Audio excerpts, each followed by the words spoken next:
안녕하세요. K스피릿 강나리 기자입니다. 네, 오늘은 잡다의 한 편으로 홍범도 장군과 자유시 참변 이야기를 하고자 합니다.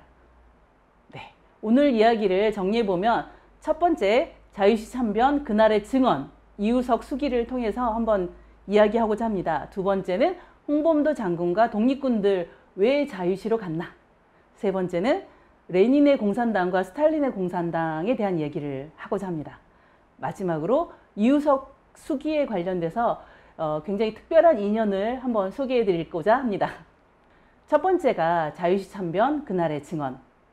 네, 여러분도 많이 보셨을 텐데 지난 8월 29일 날 국방부에서 국방부 대변인이 정례 브리핑에서 한 내용이기 때문에 좀 논란이 좀 됐었죠. 예, 자유시 참변과 연관됐다는 의혹이 있다라는 이야기를 하고 있다라는 그 장면입니다. 주요 내용은 육군사관학교 교정에 이제 설치되어 있는 독립운동가 5인의 흉상 중에서 특히 이제 홍범도 장군의 흉상을 철거 이전하겠다라고 한 것이 문제가 됐었습니다. 예, 저는 홍범도 장군을 최근에 이제 어떤 인상 깊은 모습으로는 봉오동 전투 영화에서 좀 본 것 같습니다. 예, 여러분도 기억나시나요? 그 영화 봉오동 전투에서 홍범도 장군이 거의 마지막쯤에 이렇게 딱 등장하잖아요. 이분이 원래 별명이 나르는 호랑이, 만주벌 호랑이였다고 하는데 사실 그 장면에서 최민식 배우가 이렇게 딱 일어섰을 때 거의 호랑이가 움츠리고 있다가 탁 깨어난 것 같은 그런 느낌이어서 굉장히 신선한 느낌을 받았었는데요. 충격이었습니다. 자, 홍범도 장군의 이야기 중에서 봉오동 전투와 청산리 전투에서의 활약에 대해서는 저는 유튜브에 지금 공개되어 있는 KBS의 2010년 10월 24일 방송에 다큐멘터리를 좀 보라고 하고 싶습니다. 그래서 오늘은 자유시 참변에 대해서만 이야기하고요.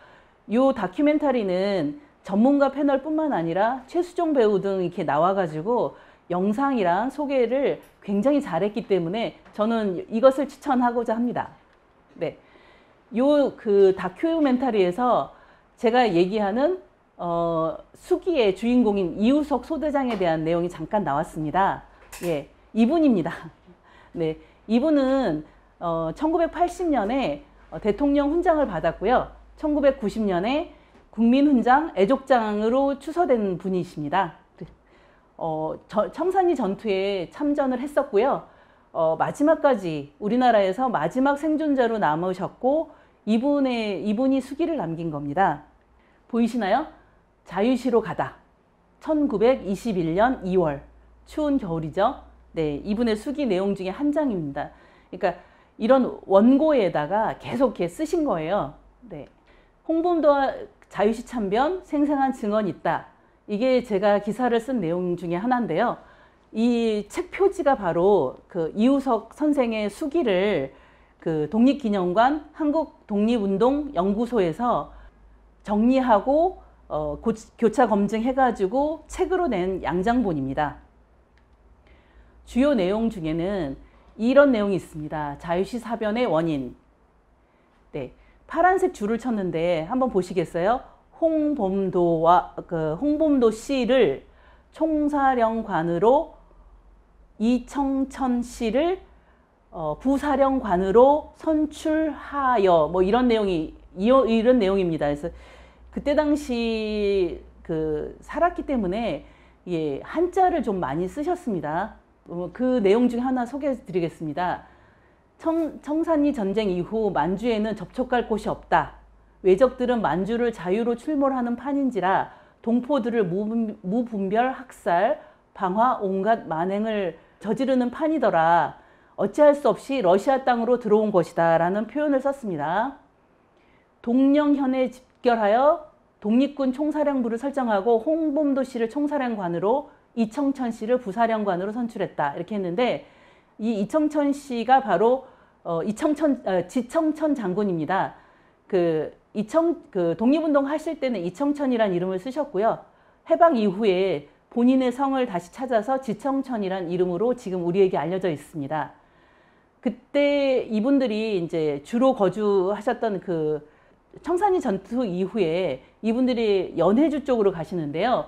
연해주의 혁명군들과 공동적인 일본군을 경멸하자는 이런 내용이 들어가 있습니다. 이 지금 방금 전에 소개해드렸던 수기 그 부분에요. 네, 결국은 독립운동 하신다는 얘기죠. 근데 거기에 또 다른 내용으로 로서와 혁명을 협력하는 동시에 우리의 독립군 활동도 협력을 받을 희망을 가지고 갔다. 자유시로 간 이유가 이렇게 그 수기에 표기가 되어 있습니다. 연해주에는 한인 부대로 박그레고리 부대와 박일리아 부대가 있다라는 내용인데요. 이 부분 굉장히 중요합니다. 박일리아 부대가 바로 여러분이 많이 들은 상해파라고 하는 근간이 바로 박일리아 부대가 되기 때문입니다. 그리고 이르쿠츠크라고 해서 서로 상대방이 되어서 총격을 가했던 박그레고리 부대 같은 경우에는 이르쿠츠크파의 일부라고 보면 되십니다. 자, 이들은 로서와 혁명군과 같이 전쟁을 한 박일리아 군대, 그러니까 러시아 공산당 혁명이 있었죠. 2017년에 볼셰비키 혁명이라고 하는데 그때 있었던 러시아 공산당 붉은 군대하고 같이 협력해서 전쟁을 한 것이 박일리아 부대입니다. 또한 러시아에서 자라난 교포 2세인 청년들하고 독립군 군인들로 구성된 박그레고리 군대가 있다고 하는 내용입니다. 이들은 왜 부딪혔는지 뒤에서 한번 살펴보겠습니다. 근데 이들이 각 단체라고 하는 건 독립군 단체입니다. 지금 이제 그 자유시로 갔던 그 단체들이 여러 독립군들이 한꺼번에 간 거거든요. 그래서 그 각 단체의 수령들은 배척을 당했다라는 표현을 씁니다. 그 중에 박일리아는 홍범도, 이청천도 배제하려고 한다 라는 표현입니다. 상황이 좀 이상하게 전개되죠? 네, 지금 바로 소개되는 내용이 바로 그 내용을 소개한 겁니다. 박그레고리, 박일리아 부대가 있다. 각 단체의 수령들을 배척을 해, 이렇게 표현하고 있는데요. 바로 수기에 나온 내용들입니다. 자, 홍범도 씨와 이청천 씨는 책임상 자유시까지 따라올 수밖에 없었다. 근데 감시 인물이 되었다. 그러나 감시 인물이 되었다. 이렇게 표현이 돼 있죠. 그러니까 자유시로 들어갔을 때 지휘부인 홍범도, 지청천 장군이 제대로 힘을 발휘할 수 없었다라는 그 느낌이 굉장히 강하게 오지 않습니까? 근데 이렇게 감시 인물이 되다 보니까 홍범도, 지청천 장군이 탈출해서 오화묵 부대가 있는 자유시로 갔다라는 표현이 있습니다. 여기는 자유시라고 표현을 했는데 보통 그때 당시에 우리나라 사람들은 흑하 지방이라고 표현도 했습니다. 예, 그 내용이 있는 수기의 그 내용을 제가 표시한 겁니다. 감시 인물이 되었던 것이다. 흑하 지방에는 오화묵이 자유대라는 군대를 50명 정도를 영솔한 터인데 이 지방에는 주인격으로 자처한다. 그러니까 박그레고리 부대가 있고 박일리아 부대가 있고 결국 자유시에는 오화묵이라는 대장이 있다. 독립군 대장이 있다라는 거고요. 오화묵은 대의 명분을 내세우며 통합을 하자고 한다. 네. 이때 그 각자 이제 자유시로 들어온 각 부대를 같이 통합을 해서 함께 독립운동을 하자. 그런 내용인데 여기에 문제가 생깁니다. 상해파라고 하는 박일리아는 합하는 날이 되면 온 세력을 넘겨주게 된다. 그러므로 합하지 않으려고 버티고 있으나 라는 수기 내용이 있습니다. 네, 이겁니다. 여기가 버티고 합하지 않으려고 하니까 군수물자를 보급받지 못합니다. 이때 군수물자를 지원해 주는 게 이 당시에 자유시를 통솔하던 러시아 극동정부거든요. 근데 공산당이 이미 거기까지 점령한 상태였습니다. 근데 이들이 무기를 자유시에 들어오기 전에 무기를 다 해제를 하고 무장을 해제를 하고 들어오라고 얘기를 하거든요. 그런데 무장 해제를 거절하면 무조건 그 군수물자를 주지를 않았다고 합니다. 그래서 한 3일간 완전히 아무런 지원이 없는 시기가 있었다고 해요. 근데 보급받지 못하니 농촌으로 돌아다니다 보니 농민의 원성이 자자할 뿐만 아니라 상해 공산에게 호소를 한다. 네, 이 농민은 러시아 농민입니다. 그리고 이 상해파인 박일리아 부대는 자기네가 물자를 공급을 못 받으니까 상해에 있는 공산당에게 도움을 요청을 하는 거죠. 이럴수록 이시 공산당 측이라고 표현을 이렇게 수기에는 적었는데요.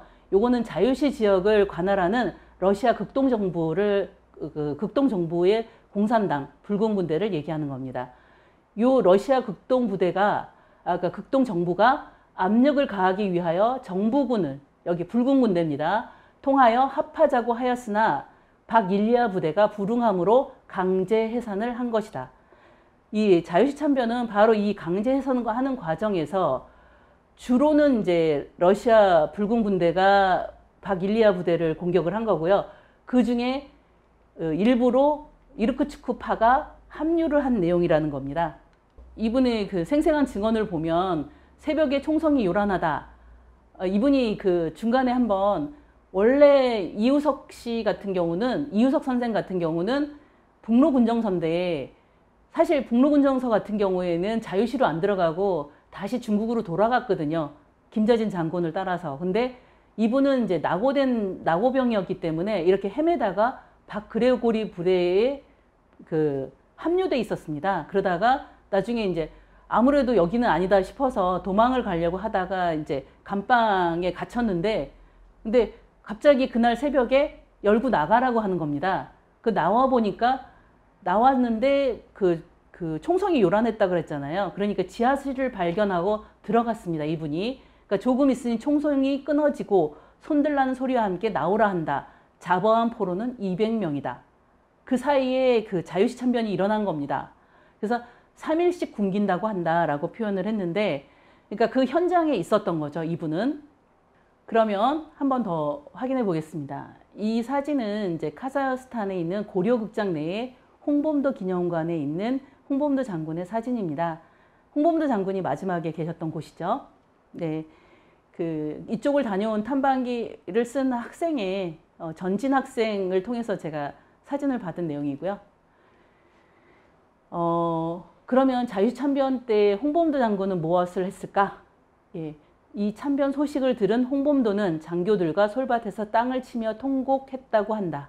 이게 윤상원 박사가 쓴 홍범도의 러시아 적군 활동과 자유시 사변이라고 2017년에 나온 책에서 인용한 부분입니다. 그러니까 이분들은 그 자유시하고 떨어진 곳에 있었다고 해요. 자유시에서 3-4km 떨어진 지역에 홍범도, 지청천, 안무 등 지휘부들이 거기에 있었다고 합니다. 그러니까 실제로 자유시 참변에 이분들이 어떤 힘을 발휘했다라는 내용도 없고요. 홍범도 장군이 이끌던 부대가 자유시 참변에 그러니까 같이 어떤 역할을 했다라는 어떠한 증거도 없습니다. 네. 그러면 제일 궁금한 거는요, 이 홍범도 장군과 독립군들이 왜 자유시로 갔을까? 앞에 이제 수기 중에서도 계속 이렇게 소개가 잠깐씩 나왔는데, 그 구체적인 내용 한번 보겠습니다.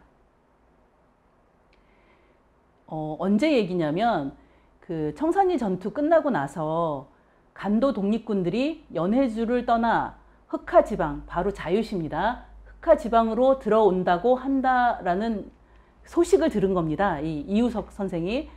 전우가 보고픈 마음이 간절해서 동포들에게 계속 이렇게 낙오돼서 돌아다닐 때 온정을 베풀어준 그 동포들에게 감사하며 떠났다라고 표현을 한 거고요. 북간도 독립군들이 자유시로 들어온다는 소식을 듣고 나는 북로군정서도 들어오는 줄 알고 자유시로 가려고 떠났다라는 표현을 쓴 겁니다. 근데 사실은 그렇지 않았습니다. 자유시로 들어간 거는요, 서간도 독립군 1천여 명이고요. 서로군정서는 들어왔으나 북로군정서, 김자진 장군이 이끄는 북로군정서는 중국으로 도로 나갔다라는 그 수기 내용이 나옵니다. 이분은 이제 낙오돼서 박그레고리 부대에 합류했다고 아까 말씀드렸죠. 네, 이 내용입니다. 1천여 명 가량인데 홍범도와 이청천이 따라왔다고 한다. 예, 저는 요게 좀 궁금했었거든요. 그러니까 그 연해주에 모였던 그 3,000명 독립군 중에서 그 북로군 정서 2,000명은 돌아가고 남은 1,000명인데 홍범도와 이청천이 따라왔다고 한다. 지휘부면 사실은 이청천을 독립군이 따라왔다고 얘기해야 되는데 이 조사가 좀 이렇게 어떤 의미가 있을까요? 라고 그 홍범도 장군 그 평전을 쓰신 분한테 물어봤는데 거기까지는 아닐 거다라고 얘기했는데 수기에 좀 다른 내용이 있죠. 그 애초에 거기 자유시에 들어갈 때 애초에 약속은 무기를 해제했다가 자유시로 가서 도로 내준다고 해서 무기를 벗어 주었는데 이 핑계 저 핑계 하고 주지 않는다. 그래서 모든 희망은 사라지고 말았다라고 간도 독립군이 불평했다는 내용이 나오거든요. 그러니까 이분들이 자유시로 들어갈 때 요 내용입니다. 자유시로 들어갈 때 무장 해제를 하라는 얘기를 들었고 근데 결국은 주지 않더라. 이 희망은 러시아 공산당의 러시아 혁명군이라고 당시에는 불렀는데 러시아 혁명군을 도와주면 우리의 독립운동을 지원해 줄 거라는 그 희망을 잃었다라는 표현입니다. 이 사건의 배경은 다음과 같습니다. 훈춘 사건이라고 많이 알려지진 않았는데요. 그 청산리 전투, 봉오동 전투에 이어서 청산리 전투에서 대패한 일본 일제가 가만히 있지는 않았겠죠. 이들이 무엇을 이렇게 하냐면 훈춘에서 그 중국 마적단을 매수해가지고 훈춘에 있는 일본 영사관을 공격하게 합니다. 일부러. 그러니까 자작극이죠. 훈춘에 있는 민간인들도 많이 죽었는데 그 와중에 일본인들도 많이 죽은 거죠.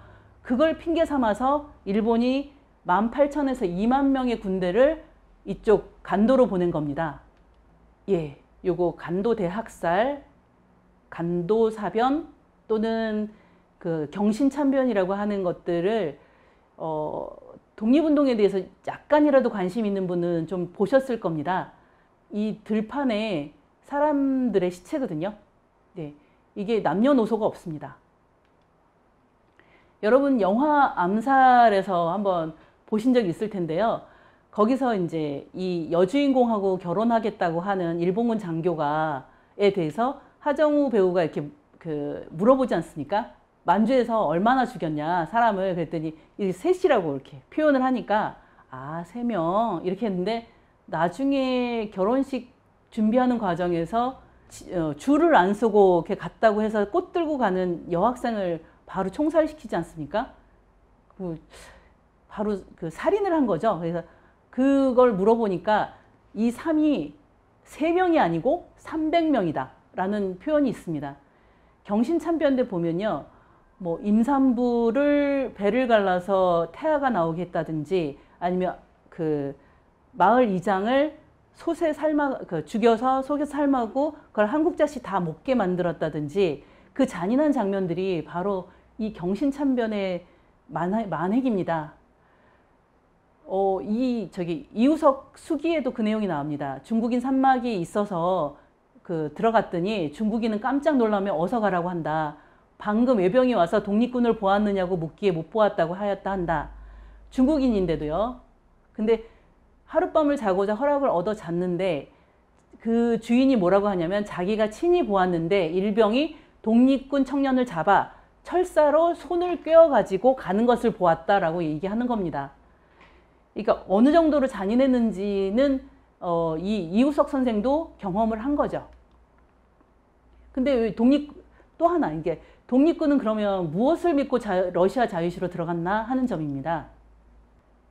요 장면은 뭐냐면요. 1917년에 두 번째 볼셰비키 혁명이 성공하고 나서도 사실 러시아 전역을 장악한 게 아닙니다. 공산당이. 그러니까 왕정을 지지하는 백군하고 그 공산당 붉은 군대 적군이 그 적백 내전이라고 합니다. 보통 러시아 내전 또는 적백 내전이라고 하는데 그렇게 서로 이제 충돌하고 있었죠. 그러면서 서로 뭐라고 그러니까 일제는 백군을 지지했습니다. 그러니까 왕정 제국주의자인 그 왕정을 군대인 백군을 지지하고 있었으니까 그 오히려 우리 독립군 입장에서는 적군 쪽을 지지하는 쪽으로 일본과 맞서고 있으니까 적군과 지지하는 쪽으로 갔겠죠. 네, 이때 중요한 거는 이제 앞에서 말씀드렸다고 하는 레닌의 공산당과 스탈린의 공산당의 차이에 대해서 지금 세 번째로 주제로 말씀을 드리겠다고 하는데 그 내용입니다. 레닌이 공산주의를 처음 이렇게 표명을 했을 때 당시의 이야기인데요. 이번에 이제 국방부 대변인이 말하는 중에서 말하는 거에 대해서 출입 기자가 그 말을 했죠. 레닌의 공산당과 스탈린의 공산당은 천지 차이다. 다르다.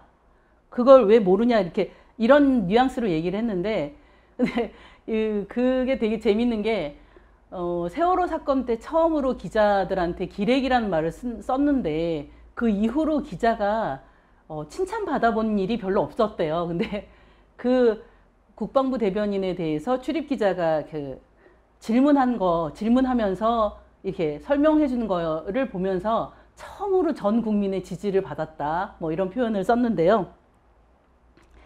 네, 그 중에 하나를 좀 보여드리겠습니다. 레닌의 공산당이 등장한 배경인데요. 여러분들은 이거 행복한 왕자, 오스카 와일드의 행복한 왕자를 동화로 많이 접하셨을 겁니다. 내용은 많은 분들이 아실 텐데 이 제비가 계속 이제 그 비참한 생활을 하고 있는 아이들, 여성의 그 사연을 전달을 하면 이 행복한 왕자가 동상이 거기에 눈물 흘리면서 칼에 있는 보석이라든지 아니면 두 눈을 장식한 보석, 이 옷을 장식한 황금 뭐 이런 것들을 다 벗어줬다라는 얘기잖아요. 근데 그 아이들이 왜 이렇게 비참하게 살았을까요? 예, 당시에 산업혁명 이후에 자본가들은 남성 노동력을 원하지 않았어요. 그러니까 증기기관이 발달을 하면서 힘을 많이 쓰는 일보다는 이제 섬세한 일들을 주로 많이 했을 텐데 남자들은 급료가 되게 높죠. 그 대신에 반값인 여성이라든가 반의 반값인 아동 노동을 많이 착취했습니다. 역사 예능에서도 많이 언급이 돼서 여러분도 많이 아실 텐데 당시 이제 영국이나 유럽에서 굴뚝 청소하는 아이입니다. 이게 아동 노동을 착취를 했는데요. 4세, 5세 되는 아이들, 굴뚝이 좁으면 좁을수록 어린 아이들을 굴뚝에 들어가서 이제 청소를 시켰는데, 그 과정에서, 이렇게 목숨을 잃는 아이들이 굉장히 많았다고 하죠. 그거에 대한 아동 인권이나 이런 것들이 전혀 없었던 때고요. 그 행복한 왕자에서 보면 아버지가 자식을 막 이렇게 일터로 이렇게 내모는 장면이 있습니다. 근데 그 아버지가 나쁜 사람이어서가 아니라 바로 자본가들이 남성 노동을 원하지 않았고 그래서 실업률이 굉장히 높았기 때문입니다. 그러면 집안에 누군가는 벌어야 되니까 아이가 나간 겁니다. 그리고 실제로 받는 돈은 그보다 훨씬 낮았죠. 근데 이거는 어떤 걸로 이게 바뀌어갔냐면 자본을 통해서 이제 축척을 하자. 자본주의를 통해서 이제 축척을 하는데 그 다음 단계가 뭐냐면 그 부를 축적하는데 서구 유럽에서 부를 축적한 거를 그 다음에 이제 그 생산을 할 수 있는 원료 생산지이자 자기네들이 생산한 물품을 사줄 시장이 되는 식민지 개척에 나갑니다. 제국주의하고 바로 연결이 되는 거죠. 이 상황을 파고든 것이 레닌의 자본론입니다. 레닌은 모두가 공평하게 나누는 공산주의 혁명까지 레닌의 자본론은 거기까지 연결이 됐는데요. 필연적으로 제국주의에 종속된 식민지 국가의 해방을 얘기합니다. 그러니까 레닌의 공산당은 그런 걸 얘기를 하기 때문에 결국 우리 조선의 독립군들, 그러니까 우리 독립군들의 독립활동을 지원해 주겠다고 하는 것이 다 연결이 되는 겁니다.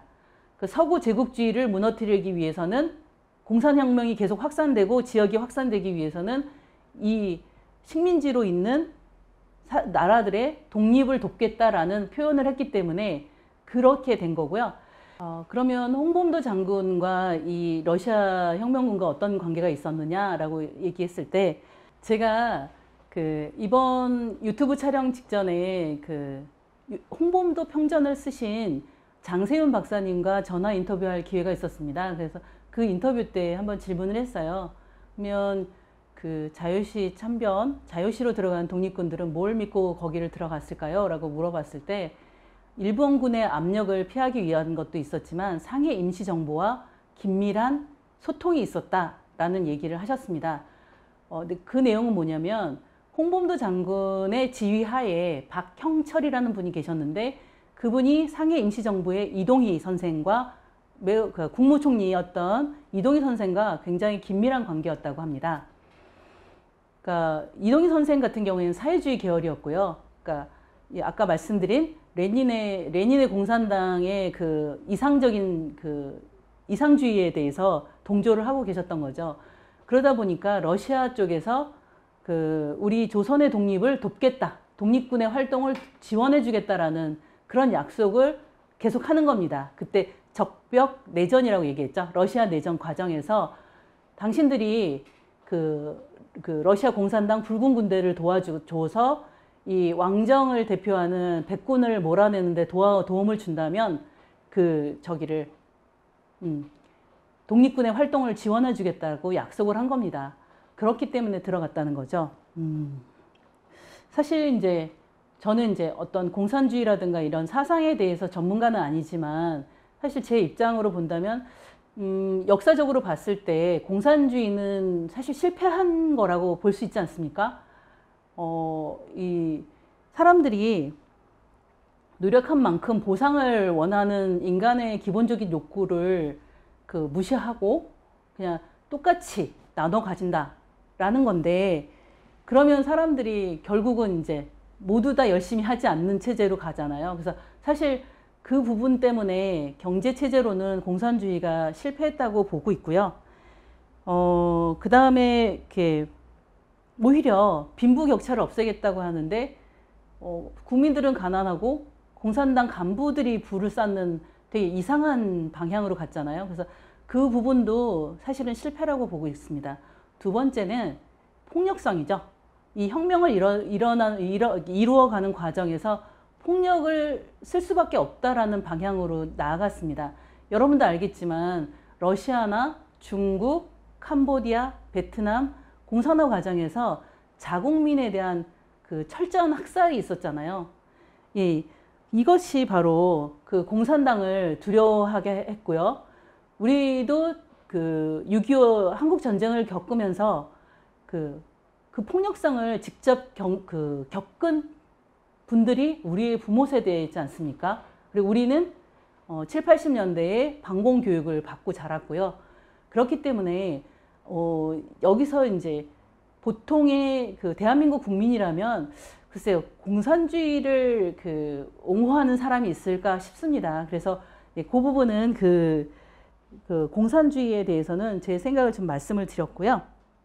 홍범도 장군의 이야기로 돌아왔을 때, 홍범도 장군은 결국 1938년에 스탈린 정부가 고려인 강제 이주 정책을 펼칩니다. 이유는 그러니까 일본인과 구분이 잘 안 된다. 그 중에 간첩이 있지 않겠느냐라는 이야기를 했고요. 제가 알고 있는 분의 분석으로는 황색인에 대한 포비아가 있답니다. 예전에 몽골이나 그 전에 아틸라라든가 이런 계속 황인종한테 당했던 그런 것들이 아마 저변에 깔려 있을 거다라고 분석하시는 분도 있는데요. 결국은 이 18만 명, 17만 또는 18만 명이라고 하는 고려인들을 멀리 카자흐스탄, 우즈베키스탄, 키르기즈스탄 이런 데로 다 보내죠. 근데 거의 그게 죽음의 행렬이었습니다. 겨울이었고 거의 굉장히 많은 약한 사람들이 다 가는 도중에 다 죽었죠. 그리고 그때 홍범도 장군께서는 70대였습니다. 70대이셨고요. 결국은 거기 카자흐스탄에 가셔서 결국 이게 고려극장의 수의로 근무를 하시다가 마지막에 1943년에 돌아가시는 걸로 돼 있습니다. 그때 당시에 카자흐스탄에 가셨을 때 무슨 당 간부를 하거나 뭐 이런 거가 아니고요. 결국 평범한 고려인으로 살다 가셨습니다. 그러니까 요 지금 자료는 뭐냐면 국제뉴스에 한번 소개된 내용인데요. 홍범도 장군의 고려극장 취업 명령서입니다. 그러니까 수의로 근무한다라는 취업 명령서고요. 가족도 없이 그 독립운동 과정에서 아내와 두 아들을 다 잃고 홀로 카자흐스탄에 가셨기 때문에 마지막에 굉장히 어렵게 사셨고요. 병원 수의, 그 다음에 고려극장의 수의로 살다가 가셨다고 합니다. 제가 말씀드리고 싶은 거는 홍범도 장군은 결국 1943년에 평범한 고려인으로 카자흐스탄에서 돌아가셨죠. 네. 그분이 1950년에 일어난 한국전쟁의 배경이 사실은 1948년부터 아주 격렬하게 진행되었던 냉전의 결과지 않습니까? 근데 그 냉전에 홍범도 장군이 영향을 미쳤다고 이야기하기는 좀 어려울 것 같습니다. 또 김일성이 예전에 홍범도는 공산주의자가 아니다라는 이야기를 했다는 내용도 나오고 있고요. 그런 걸 종합해서 봤을 때 이분 홍범도 장군에 대해서 6.25 한국전쟁이라든지 냉전이라든지 아니면 아까 그동안 앞에서 설명했던 자유시 참변의 책임을 묻기는 좀 어려울 것 같습니다. 마지막은요, 제가 간단하게 말씀드리겠습니다. 이우석 선생의 수기와 관련된 특별한 인연인데요. 그러니까 지금까지 이제 이우석 선생의 수기를 배경으로 홍범도 장군과 자유시 참변 이야기를 했는데, 이 수기는 저하고 굉장히 특별한 인연이 있습니다. 먼저 제가 이 수기를 신뢰하는 이유는 이 수기 자체가 그러니까 한국 독립운동사 연구소에서 모든 검증을 끝내고 출간됐다라는 것도 있지만 중요한 것 중에 하나는 이 수기의 내용에 대한 신뢰입니다. 보통 누구라도 이제 숨기고 싶어 할 만한 자신의 치부까지도 아주 진솔하게 표현을 하셨기 때문에 이분은 되게 강직하구나라는 느낌을 굉장히 많이 받았습니다. 한 가지 예를 들면요. 자유시 참변 이후에 그러니까 굉장히 경제적으로 피폐했기 때문에 본인이 마약 장사하신 내용까지도 다 적어 놓습니다. 그러니까 남들 같으면 요 정도는 좀 빼도 되지 않을까? 라고 생각하는 것까지 다 쓰셨어요. 그래서 23살에 독립군이 되겠다고 3.1운동이 일어난 1919년에 4월 자기 스스로 독립군이 되겠다고 간도로 넘어간 23살 청년이었던 이우석 청년이 결국 북로군정서에서 있다가 청산리 전투에 참여하고 자유시까지 갔던 그 모든 과정에 대한 것이 사실 이분의 기록이 어느 정도 신뢰성이 좀 크다고 좀 생각을 했었습니다. 제가 이 수기에 사실 이제 원본을 받은 시기는 2010년입니다. 제가 어떤 한의원을 다니고 있었는데요. 그 한의원의 한의사분이 본인 병원의 간호사 중에서 청산리 전투의 마지막 생존자인 이우석 선생의 며느리가 있다. 근데 돌아가신 시아버지의 수기를 좀 알리고 싶어 한다, 사람들한테. 물론 그 전에 이제 이우석 선생이 그 증언을 통해서 아까 말씀드린 대통령 표창이라든가 애족장이라든가 이런 거 받기 전에 그분의 이제 업적에 대해서 나온 평전이라고 할까요? 그런 것은 있었습니다. 근데 그거 말고 이분이 직접 얘기한 수기를 이 며느님은 소개하고 싶어 하셨어요. 그래서 제가 그걸 좀 약간 겁도 없이 그걸 받았습니다. 뭐 한글이 대부분이고 이분이 한자를 쓰셨지만 어떻게 뭐 찾아보면 되지 않을까라는 아주 단순한 생각으로 그걸 받았는데요. 그래서 제가 객원 기자하고 같이 그 부분을 7편까지 연재를 했습니다. 근데 그 과정이 사실 쉽진 않았어요. 이분이 쓰신 한글이 맞춤법이라든가 아니면 한글 쓰는 기본적인 내용들이 다 본인이 살았던 저 근현대 그 경계에 있는 그때의 한글이기 때문에 어려운 부분도 있었고요. 그 다음에 잘 알려지지 않은 독립군들의 움직임에 대한 내용이 있었기 때문에 어떤 지명들이 계속 나오는데 막 현대의 중국식 지명하고는 또 다르지 않습니까? 근데 계속 지명이 나오는데 이게 어떤 사건인지를 이제 교차 검증하는 과정이 굉장히 어려웠었어요. 그래서 저희가 진행을 청산리 전투까지 7편으로 마무리를 했었습니다. 그런데 그래서 저한테는 어쩌면 이제 자유시 참변이나 그 이후 이야기를 했었어야 되는데 못했다라는 어떤 풀지 못한 과제? 예, 그런 느낌으로 가지고 있었어요. 근데 나중에 알고 보니까 수기가 게재되고 나서 어느 정도 지났을 시기에 독립기념관에서 수기를 기증해달라는 연락을 받으시고 그 며느님이 기증을 했고 그래서 2013년 11월에 이 수기가 양장본으로 나왔다고 얘기를 하시더라고요. 그래서 내가 못한 건데 결국 독립기념관에서 해줬다라는 생각 때문에 다행이다 싶기도 하고요. 이 수기에 대해서 사람들이 좀 많이 알았으면 하는 바람입니다. 지금까지가 바로 이 수기를 통해서 지금 최근에 이제 잘 알려지지 않다가 이슈가 되었던 자유시 참변에 대해서 이 수기를 통해서 한번 소개를 드려봤습니다. 네, 감사합니다.